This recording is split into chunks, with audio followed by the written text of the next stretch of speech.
প্রতিষ্ঠিত সাংবাদিক খালেদ মহিউদ্দিন সম্প্রতি ডক্টর মোহাম্মদ ইউনূসের এক টক শোতে ইউনূসকে জিজ্ঞাসা করেছেন, আপনি আর কত বছর ক্ষমতায় থাকতে চান? ৫ বছর, ১০ বছর?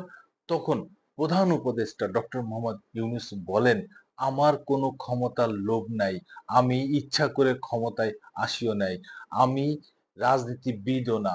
ইউনূস সাহেব বলেন, সারা রাত আমাকে বিভিন্ন ধরনের রাজনীতিবিদ, বিভিন্ন মানুষ, পেশাজীবীর মানুষ এবং এই ছাত্র জনতা আমাকে সারা রাত ফোন দিয়ে আমাকে রাজি করিয়েছে এই প্রধান উপদেষ্টার পদ নিতে। আমি ক্ষমতার লোভী মানুষ না।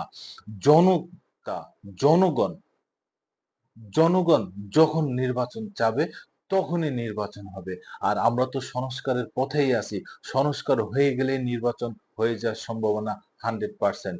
সেহেতু কারোরই মন খারাপ করার কোনো কারণ নেই।